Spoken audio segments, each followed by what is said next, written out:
Bismillah.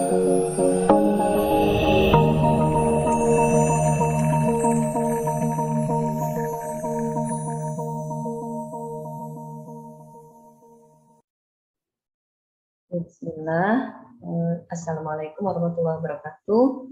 Baiklah, pada kesempatan video kita kali ini saya membahas tentang manajemen usaha baru ya. Sebelum kita berlanjut, ya kita harus tahu dulu teorinya dari segi manajemen itu sendiri ya. Apa sih manajemen ya? Nah, jadi kalau manajemen, kalau kita asumsikan seperti yang kita tahu, dia merupakan sebuah proses ya dalam perencanaan tentunya ya.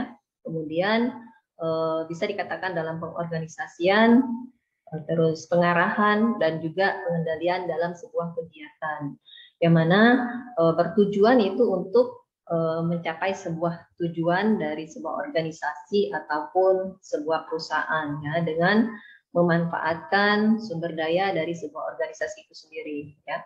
Jadi dalam perkembangannya ya, untuk sampai saat ini manajemen ini bisa dikatakan mutlak bisa diperlukan atau dipergunakan ya untuk melaksanakan semua jenis usaha ya, tidak terkecuali bagi skala kecil sekalipun ya. Jadi manajemen ini adalah suatu, bisa dikatakan suatu seni juga ya, di mana setiap orang itu akan bisa mendapatkan hasil yang berbeda-beda ya, dengan pengolahan manajemen yang berbeda-beda juga ya. Walaupun pengolahan suatu usaha yang sama yang dia geluti dalam usaha yang sama, tapi manajemennya bisa pengolahannya bisa berbeda-beda ya. Oke, kita next. Kemudian dalam pengelolaan itu sendiri ya, dari segi manajemen usaha ini dia membutuhkan dalam konteks sebuah internal perusahaan ya, agar perusahaan itu nanti benar-benar memiliki arahan ya dalam menjalankan sebuah usahanya ya, kemudian bisa terukur juga bahkan sampai terencana dengan baik. Nah, jadi perencanaan dalam sebuah usaha ini akan bisa menjadi sebuah controlling dari sebuah toolsnya ya. Jadi apakah dalam perjalanannya nanti dalam sebuah usaha itu, apakah bisnis yang dijalankan itu berada dalam line yang benar ataupun tidak ya. Jadi sesuai dengan konteksnya ya, jadi terutama dalam bisnis yang bisa dikatakan relatif baru ya, yang harus penuh dengan kreativitas tentunya ya, dengan perencanaan usaha juga yang semakin dibutuhkan, apalagi saat ini ya, kita bisa memanfaatkan apalagi sekarang dengan masa pandemi dan lain sebagainya ya. Nah, di sini ada beberapa manfaat yang bisa kita peroleh ya dari manajemen usaha itu sendiri ya. Poin pertama, di sini kita bisa memilih bisnis yang bisa dikatakan fleksibel untuk bisa kita jalankan berdasarkan studi kelayakan yang bisa kita lakukan. Artinya apa ya? Di poin pertama ini kita bisa memulai ataupun bisa memilih bisnis itu yang dari hal-hal yang kecil, dari sesuatu yang kita senangi mungkin ya, atau hobi ya, dan lain sebagainya. Kemudian yang kedua adalah memiliki usaha yang berbadan hukum jelas. Nah, ini juga sudah pasti ya, kalau kita sudah mulai terjun di dalam usaha ataupun bisnis ya, salah satu yang kita tentukan ya ini ya, kita harus memiliki badan hukum yang jelas ya. Kemudian yang ketiga adalah memiliki laporan keuangannya. Nah, ini juga ya, agar kita tahu nanti dalam pemanfaatan untuk kelangsungan usahanya, kita bisa melihat keuntungan yang optimal ya, pemasukannya, pengeluaran dan lain sebagainya. Jadi kita harus memiliki laporan keuangan juga yang rapi ya, katakanlah yang rapi. Kemudian poin keempat itu adalah memiliki perencanaan dalam pengembangan usaha kita ataupun bisnis kita ya, dan juga operasional usaha yang jelas. Nah, ini juga sudah pasti kalau kita harus mempunyai pengembangan dari sebuah perencanaan yang kita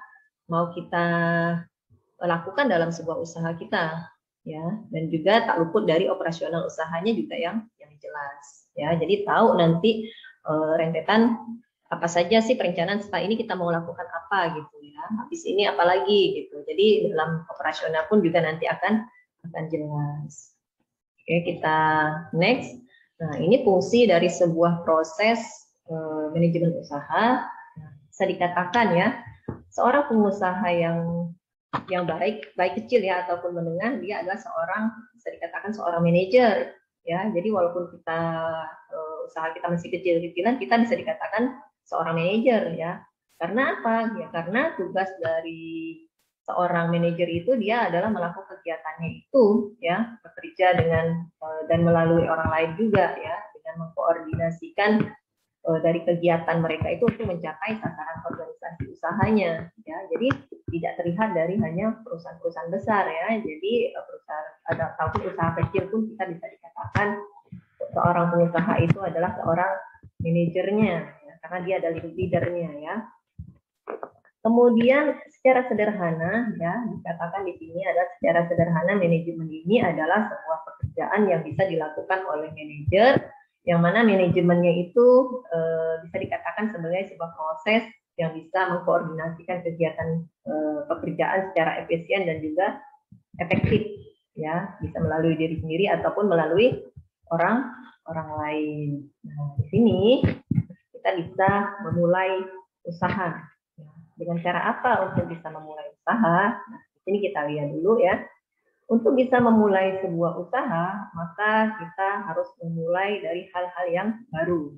Ya, kalau untuk memulai hal yang baru, maka akan sulit juga untuk terlaksana jika kita sudah berada pada zona yang mapan katakanlah. Ya, jadi di sini kalau kita memulai usaha, kita merasa sudah nyaman, ya itu mungkin agak sedikit berat ya. Karena untuk memulai hal yang baru itu akan bisa menimbulkan ketidaknyamanan kalau orang-orang tidak terbiasa, ya terbiasa karena sudah merasa makan dan merasa nyaman, ya sudah agak merasa tidak nyaman saja ya untuk bisa memulai sesuatu yang baru. Nah, hal inilah yang menjadikan kita tidak bisa bergerak apa-apa, kita tidak bisa memulai apa-apa, ya karena tidak segera untuk memulai sesuatu itu sendiri ya. Jadi mungkin di sini kita sudah sangat mahir pada bidang tertentu ya untuk menguasai ilmunya, namun kita jika tidak ada keinginan untuk memulai ide tersebut maka akan hangus begitu saja ya, dimakan usia. Kalau kita sudah punya rencana mau plan A atau mau buka usaha A, B, C, D, tapi hanya dalam hayalan saja, tapi malas untuk bergerak ya, malas untuk berusaha ya, maka akan hangus ataupun hilang begitu saja ya, dimakan usia. Katakanlah di sini artinya apa? Setiap tahun orang akan ada perkembangan zaman itu selalu berbeda-beda, mau dari hal apapun ya, mau teknologi, mau bidang usaha, cara berusahanya itu sendiri dan lain sebagainya ya. Atau bisa jadi ide-ide yang gemilang tersebut dibajak atau dipergunakan oleh orang lain ya. Kita sudah punya perencanaan itu misalkan 5 tahun sebelumnya, pada saat ini orang sudah menggunakan ide kita yang lama karena keteledoran kita, bukan keteledoran ya, karena tidak ada usaha dari kita sendiri untuk memulai bergerak, ya ujung-ujungnya dipakai orang lain ide yang sudah kita punya sebelum-sebelumnya ya. Oke, solusinya seperti apa ya? Solusinya untuk bisa keluar dari zona nyaman yang kita miliki pada saat ini ya, dengan segera untuk memulai, katakanlah kita mulai startup kita ya, yang kita lakukan atau kita bangun dari diri kita sendiri, kita mau ngapain sih? Itu ya.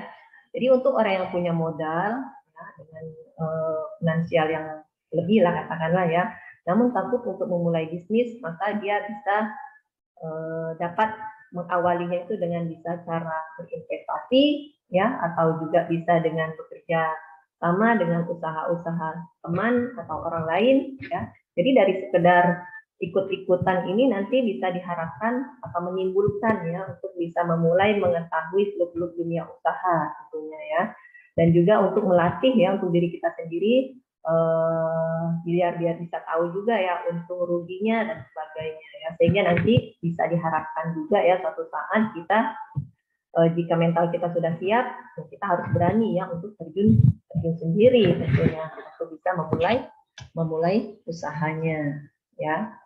Oke, jadi sebelum kita menghadapi solusi dengan cara kita menyiapkan mental yang benar-benar siap ya, atau untuk bisa berani terjun sendiri untuk bisa memulai usaha ya. Jadi memang harus kita pikirkan ya. Ini bagi yang punya modal. Nah, sedangkan orang yang tidak punya modal seperti apa ya langkah-langkahnya misalkan ya. Nah, jadi sedangkan untuk orang yang belum memiliki modal atau tidak memiliki modal katakanlah ya, secara finansial, minimal kita punya modal yang namanya modal semangat, ya. Ya, modal semangat dan juga keberanian tentunya ya, dengan atau bisa juga memanfaatkan modal ide kreatif kita ya, yang perlu kita kembangkan atau kita tuangkan ya. Kemudian apalagi ya, lingkungan mungkin ya, teman ya, kenalan kerabat. Nah, itulah yang akan menjadikan modal buat kita sendiri. Dengan modal apa? Tentunya dengan modal keberanian ya, dengan modal keberanian. Seperti misalkan keberanian berusaha ya, dengan modal orang lain itu kita manfaatkan. Kemudian keberanian untuk berusaha dengan tenaga orang lain ya, atau dengan keberanian berusaha dengan otak orang lain. Nah, itulah yang akan kita coba atau yang kita mulai nantinya ya. Jadi intinya kita harus tampil terlebih dahulu ya, untuk berusaha, tentunya untuk tampil belakangan lah ya, yang penting kita harus ada usaha dulu ya, dan tetap berani untuk mengukur resiko yang akan kita hadapi. Jadi dengan adanya solusi seperti ini ya, harus berani dulu ya berusaha dengan apapun ya, dengan otak kita, dengan ide kita, dengan teman, dengan lingkungan ya, dengan modal orang lain dan lain sebagainya. Itu bisa kita manfaatkan semuanya. Jadi di sini ada beberapa cara yang bisa kita lakukan ya untuk bisa memulai usaha atau bisnis ya. Kalau memang kita katakanlah tadi dengan ada solusi, sudah siap mental kita ya untuk bisa terjun sendiri.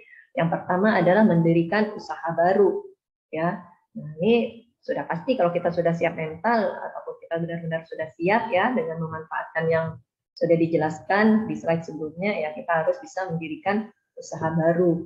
Yang kedua itu adalah bekerja sama manajemen dengan sistem, bisa dengan waralaba ya, dengan memakai nama dan manajemen perusahaan lain mungkin ya, atau perusahaan yang memiliki nama yang kita sebut dengan perusahaan induk, dan juga perusahaan yang bisa menggunakan franchise ya. Jadi di sini bisa kita manfaatkan semua. Modalnya hanya keberanian ya. Keberanian apa? Keberanian untuk memulai. Memulainya seperti apa? Banyak sekali cara ya untuk kita bisa memulai ataupun men-startupkan untuk diri kita sendiri ya, untuk bisa memulai usaha ataupun bisnis yang baru tentunya.